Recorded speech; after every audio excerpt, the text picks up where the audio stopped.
Yo, what's up guys, Seiishizo over here, and you might have noticed that the guide is gone. The guide has been changed to SWGT.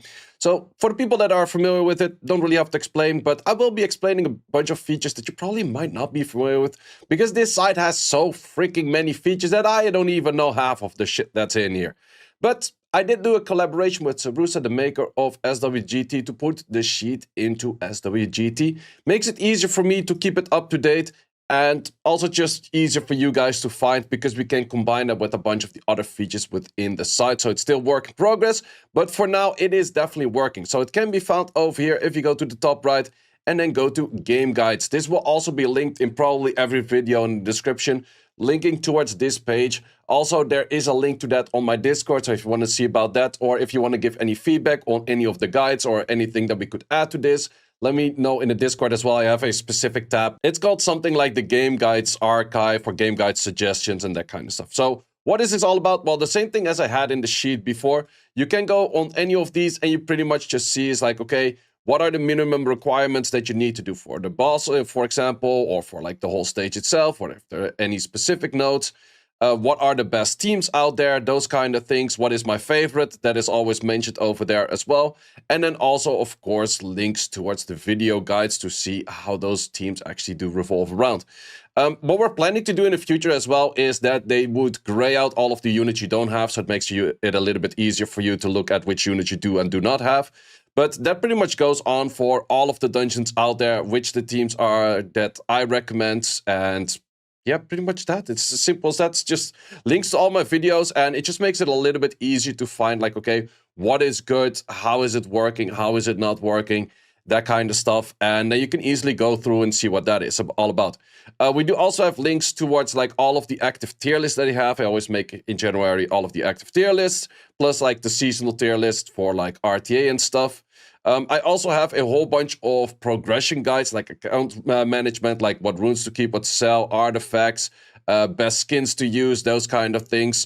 If you have any addition to this list, please let me know as well, because this list is something that we would still like to add more to, but this is all that we know thus far. It's always like a freaking annoying thing to properly test, like who's fast and that kind of stuff. But yeah, that's pretty much for that.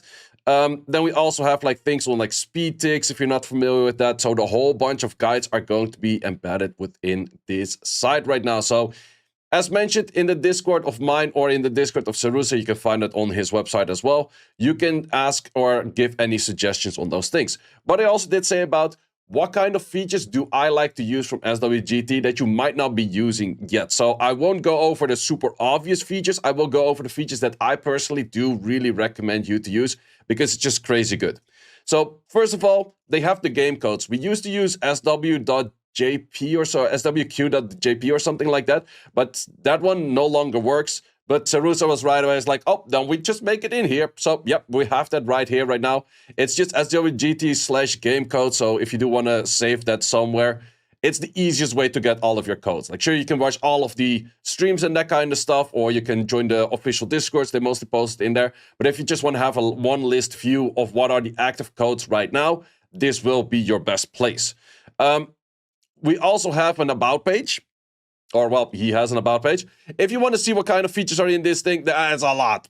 There's really a lot. So if you're looking for something specific, I would recommend to check in here, because to be honest, there's so many features in this. This thing has been in development for so freaking long, and Seiishizo's really working hard on this. There's a lot of options out there that you can go for. Some of them are behind a paid wall, but in the end, SWGT is non-profit. He just like uses the money for also like the cost of running the service and all of those kind of things, because the server cost, talk to me a bit about like how much data is going back and forth with all of the siege chat, is a lot, is expensive. So he's using that money to just like make this a non-profit where it just like rotates around, and then he can keep this running, and he just likes to do it because he likes to do it and he likes to give back to the community. So great guy for that kind of sense. But yeah, if you want to see what's all in here, about page is for you. Interesting things that you can do, for example, which I don't think everyone has been doing thus far. So if you go to your monsters, and I'm at the monster page right now. A thing you can do is you can add friends, and then you can also compare some of the runes that you have comparing to your friends. So in this case, if I go to my Luna, I think this is the Luna that's root, that's my Luna that's root. I can say, for example, compare, and I can compare it to the Luna of Sarusa. So if you're comparing like dungeon teams, or like you're cocking off on your who has the better illusion and that kind of stuff, whatever you want to say, you have something like that in that. It's always kind of nice. Also, if you're not familiar with like how does this look like, every rune also has like a little bit more information of like, okay, what is it for max potential? What is it for max legendary? What is the rune efficiency on base? That kind of stuff. And it gives you a little bit more of a feeling of like, okay, what is actual max rolled and what is not? And then where are the rolls located in? So that's always pretty chill to see, which you can see on those runes. So it gives a lot more information over there. What's actually also funny to do is, like, someone asked me earlier, it's like, ooh, say, is there something where you can see when you summoned anything? I'm like, yeah, I know it's in the JSON, but I don't know if any site actually does it, because the old Swarfarm used to do that. But actually in SWGT, it is in there as well. So we were actually having like a pretty big nostalgic feeling of like, yo, this is the account creation date of my account. I still have my original Seek, which is kind of cool. And here you can see all of the units that I got early on. I actually got an LD4 before I got a normal net 4. Arya was kind of horribly garbage, and I think it was HOH pretty fast after that as well. But that was one of my first units, and you can see even the things as like getting the Theomars. But you can also, for example, select this like, okay, let's select it on just the LD5s. So here you can see account creation was over here. First, well, also if I would select any of them, you can see that I went from Veramos, Sigmarus, Thessarion, Theomars to Gianna. I didn't have a normal net 5 before I pulled Gianna, which is kind of an interesting one right there. But you can also just go through, it's like, okay, when did I pull all of my LD5s? When was my lucky streak? When was my unlucky streak? Those kind of things. It does keep in, of course, also like these at some point. These are on the same date because we got those at like the event and that kind of stuff. But kind of might give you like a nostalgic feeling of like, okay, how does that look like? When did I summon my things? Because it might be in a while. Like sometimes people ask me, it's like, oh, did you have a Nigong? It's like, yeah, Nigong was pretty early. It's like, oh, you have a Zhongshalao? Like, yeah, Zhongshalao was legit my second LD5. So those kind of things is kind of funny to see.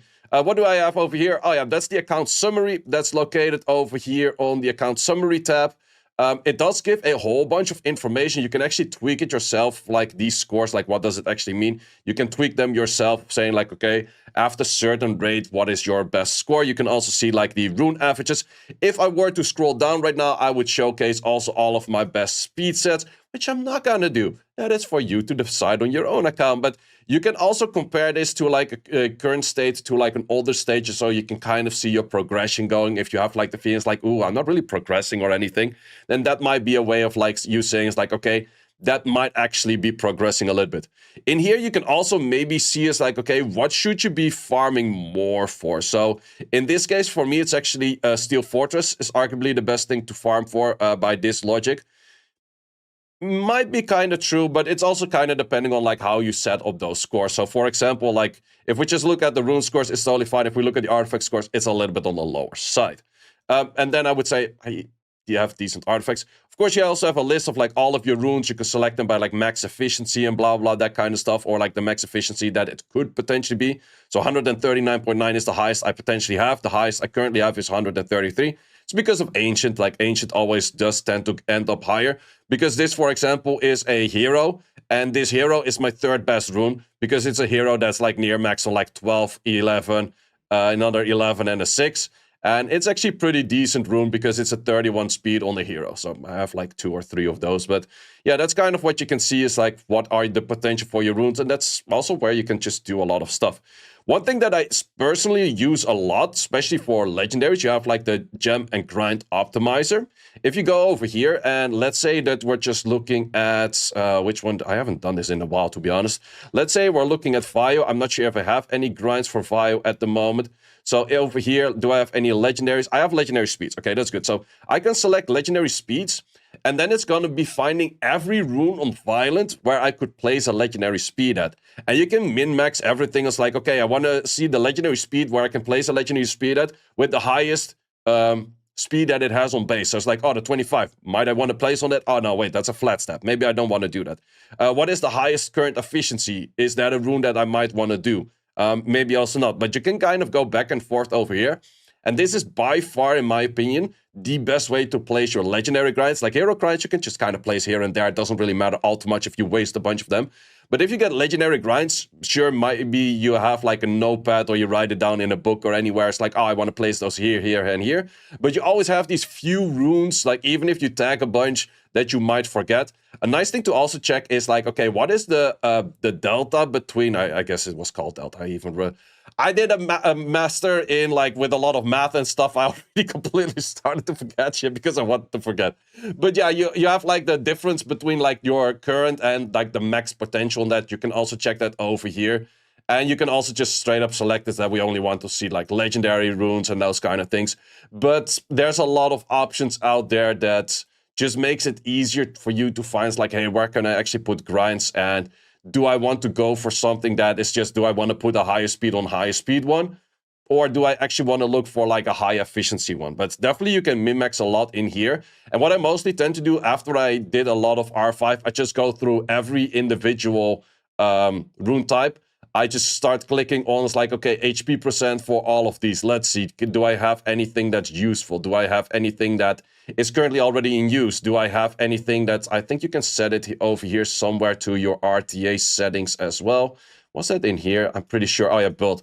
Here you set it to your RTA settings. So you can actually see it's like, okay, for guard, for example, I selected by what guard runes do I actually actively use where this could be placed on. I use one freaking guard rune, it's on a Feng Yang. Do I want to throw that thing over there? Yeah, I could, but then I make a 9 into a 10, which is the only like improvement I could make. But that's kind of how you can find, it's like, yo, what grinds am I, or where do I want to be using grinds? Because in-game, if you did not tag everything properly, and even if you did tag everything properly, but you haven't been doing that much R5 and you have been doing a lot of rune farming, it can be hard to farm, or it can be hard to grasp like where to use all of those things. So that's the same tab. What do we have over here? Ooh, the speed tick calculator. Very, very important for a lot of things. I'm gonna put one in which, that's a little bit, do I have one here for subs? No, let's just do a simple one. Let's say that we're fighting the giants. So we're gonna go for giants, outspeed of the dungeon. We're gonna add in the Prilia. We're gonna add in the Kona. We're gonna add in the Teshar. And we're gonna add in, then we have to have the homunculus. And we are missing a, let's say, Deborah. So this is the team right now that we have over here. This speed is already placed in there. I have a whole video about like explaining more about the speed ticks and that kind of stuff. But just giving you like a simple understanding of the most typical question that I got in the last few years. Your Teshar is on 47 speed. My Kona moves right after that. Why am I not on the right speed tuning as you are? Well, that is because you're a potato, because you're only looking at specific things. So let's say that we put this over here. This we need like 53-ish, and you would also need like just a 50-ish. So this is what we have over here. It can be a little bit daunting at first. Like I definitely would say that as well. It can be daunting at first, but what does this simply mean? Well, in the 8th recalculation of your speed gain, you will get, and like every time that you have like the calculation of a speed gain, you will get this amount of speed based on like how much, or you get this amount at the attack bar by how much speed you have. That's the simple fact to it. You need to get to 100 attack bar, so you take a turn. But you can be overflowing that. So what you see over here is that Prilia takes a turn in the 8th, but Teshar also wanted to take a turn in the 8th, and therefore Teshar will be in the next turn 112% attack bar, and then goes back to 12. Because of that, it takes it one turn longer to actually get to the turn. And if I were to move this slightly up, I'll showcase what happens in a second. So we have the Konomiya. We have to boost up the Konomiya just a little bit. Yep, this makes sense with the Konomiya. So here you can also say it's like, okay, Teshar gets the attack buff. So if the Konomiya gets an attack buff in the 10th, you would have to give that on the 11th. So you get the attack buff in here. If you do it wrong, you just go back and forth a little bit and then you figure it out. But you can see over here right now, it's like, okay, Prilia moves, Teshar moves, Konomiya moves, and then the homunculus moves. Like, but I wanted my Teshar to move. Well, that's the issue. This Teshar is wasting 12 A to B over here for not getting the turn in the 8th. How do we fix it? Very simple. We make the Aprilia plus 84. Why do I know exactly that it's 84? Because I've answered this question a million freaking times, which means that the Tesher actually moves in the 8th, the Kona Mia moves in the 9th. Therefore, we're not giving the attack bar on the 11th, but we're giving the attack bar on the 10th. And therefore, we have our Tesher move in front. That is how you calculate those kind of things. You can also work with like the speed modifiers of just a speed buff. You can give like the additional damage or like the speed increasing artifact on your speed and that kind of stuff. If you work with a Dova and a Mirene and blah, blah, you can go as crazy as you want. But this thing is really helping me out to figure out dungeon teams, to figure out any kind of specific ways or that kind of stuff. So it's highly recommended to, if you want to go like in depth in that and not just copy someone else, this is probably your way to do that. But it takes a little bit of figuring out, maybe. Another thing that's pretty chill to do, which I also use for my dungeon teams in the first place, which is if you go to the dungeon analysis, you can run that on any of the given dungeons out there. Let's just go to Giants, for example. They have a export of all of the stats of all of the units over here in all of them, except for R5. We don't have the data on R5 yet, but we hope to add that at some point in the future as well. But here you can see it's like, oh, the 169 combat speed is only needed for the wave on the wave 3. So if you were to have like 2 units that just instantly clear that, all of the other units could technically be slower. It's just an option out there. Plus you can see like drop rates and those kind of things, which I'm surprised. Why is slot 1 lower on drop rate? Did not know that was the case. But yeah, this is just simply where you can see like what are the drops, what is going on with that kind of stuff. So can be interesting information, but can be pretty useful as well. Another thing that's also very nice is that we have the balance patches in here right now. So with the balance patch, you can just select on any of the specific balance patches to see what happened at that balance patch. So for example, on the 20th of July was the last balance patch. You see all of the changes, but you also see like the skill, you also see the unit, and it has like a little bit more, well, for me, it's easier to read than the balance patch, especially if you don't know all of the names and that kind of stuff, or all of the skills, or which skill is actually buffed or nerfed, because they just have like the written name of the skill and not like, is it the skill 1, is it the skill 2? So it gives a little bit more information that way. What is it this? Oh, that's just a full screenshot of what it was. Okay, that's actually kind of cool that it's added in there. But you can also check the statistics of what they have been adding and that kind of stuff. But personally, for me, what I really like to check at is, for example, the statistics over here. So we can see Laura has been buffed 13 times. That's absolutely insane. This is also where I could see that certain units were never buffed before. Was it actually in here? No, actually, you can see that kind of in here. So Beelzebub, for example, was one of the longest units without any buffs for a crazy long time. But you can also see if you click on the unit, you will actually go to the unit, which then also at the bottom has like all of the buffs and nerfs stated and at which date. So there you can see that Laura went through a lot of buffs before she got good. And then when she got that, she was just like increase. She used to give defense buff for 3 turns. That's insane though. Like that's absolutely bonkers. Oh no, wait, when they made it 3 turns, they made it to 2 turns. That's why they added the speed buff. Okay. And then they reduced the strip, and then they reduced the speed, and then they reduced the skill 1, and then they reduced the skill 1 again, and then they reduced the defense buff. So still, she's one of the most meta units out there. Also, it might be helpful for some people. For every unit that you search up in SWGT, it also lists which artifacts could be useful for it.